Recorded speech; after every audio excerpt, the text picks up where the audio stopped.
Hi hello ವಿದ್ಯಾರ್ಥಿಗಳೇ, ಪುನರ್ವಿ ಎಡುಸನ್ಸ್ಗರ್ಗೆ ಸ್ವಾಗತ ಸುಸ್ವಾಗತ. ಎಲ್ಲರೂ ಕೂಡ SSLC ಎಕ್ಸಾಮನ್ನು ಬರೆದು ಈಗ ಆಲ್ರೆಡಿ ರಿಸಲ್ಟ್ಗೋಸ್ಕರ ವೇಟ್ ಮಾಡ್ತಾ ಇದ್ದೀರಾ. ಹಾಗಾದರೆ ರಿಸಲ್ಟ್ ಯಾವಾಗ ಬರುತ್ತೆ? ಹಾಗೆಯೇ ಹಿಂದಿಯನ್ನು ಈಗ ಆಲ್ರೆಡಿ ಮಾರ್ಕ್ಸ್ನ ಆ್ಯಡ್ ಮಾಡಬೇಕು ಅನ್ನುವಂಥದ್ದು ಈಗ ನೋಟಿಫಿಕೇಷನ್ ಕೂಡ ಬಂದಿರುವಂಥದ್ದು. ಸೊ ಹಿಂದಿ ಸಬ್ಜೆಕ್ಟ್ ಮಾರ್ಕ್ಸ್ನ ಆ್ಯಡ್ ಮಾಡ್ತಾ ಇರೋದ್ರಿಂದ ನಿಮಗೇನಾದರೂ ಕೂಡ ರಿಸಲ್ಟ್ ಡೇಟ್ ಇನ್ನೂ ಕೂಡ ತಡವಾಗಿ ಬರುತ್ತಾ?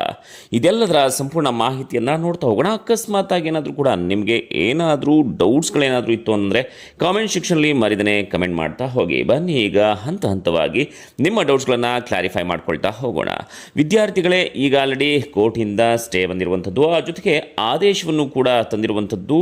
ಏನು ಹಿಂದಿ ಅಂಕಗಳಿಗೆ ಗ್ರೇಡನ್ನು ಕೊಡಬೇಕಾಗಿತ್ತು, ಸೊ ಅದರ ಬದಲು ಈಗ ಅಂಕಗಳನ್ನು ನೀಡಲೇಬೇಕು ಅಂಥೇಳಿ ಸೊ ಹೊಸ ಸೂಚನೆ ಬಂದಿರುವಂಥದ್ದು ತಿಳಿದಿರುವಂತಹ ವಿಷಯ.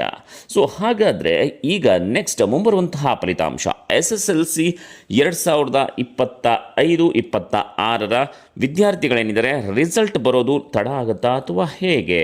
ಸೊ ಇದರ ಬಗ್ಗೆ ಇನ್ನೊಂದಷ್ಟು ಮಾಹಿತಿಯನ್ನು ತಿಳ್ಕೊಳ್ತಾ ಹೋಗೋಣ.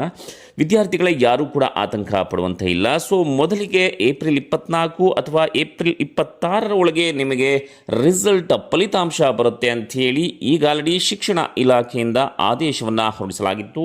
ಆದರೆ ಸೊ ಈಗ ಹಿಂದಿ ಅಂಕಗಳನ್ನು ಕೂಡ ನಿಮ್ಮ ಒಂದು ಮಾರ್ಕ್ಸ್ ಕಾರ್ಡ್ ಅಂದರೆ ನಿಮ್ಮ ಒಂದು ರಿಸಲ್ಟ್ಗೆ ಸೇರ್ಪಡೆ ಮಾಡ್ತಾ ಇರೋದ್ರಿಂದ ಮೇ 5ನೇ ತಾರೀಕಿನ ಒಳಗಡೆ ನಿಮಗೆ SSLC ಫಲಿತಾಂಶ ರಿಸಲ್ಟ್ ಬರುತ್ತೆ.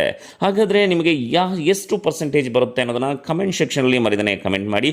ಏನಾದರೂ ಅನುಮಾನಗಳು ಗೊಂದಲಗಳಿತ್ತು ಅಂತಂದರೆ ಕಮೆಂಟ್ ಸೆಕ್ಷನ್ ಕಮೆಂಟ್ ಮಾಡಿ. ನಿಮ್ಮ ಪ್ರಶ್ನೆಗಳಿಗೆ ನಾವು ಉತ್ತರವನ್ನು ಕೊಡುವಂಥ ಪ್ರಯತ್ನವನ್ನು ಮಾಡ್ತೇವೆ. ಮತ್ತೆ ಮುಂದಿನ ವಿಡಿಯೋದಲ್ಲಿ ಸಿಗೋಣ. ಅಲ್ಲಿವರೆಗೂ ನಮಸ್ಕಾರ.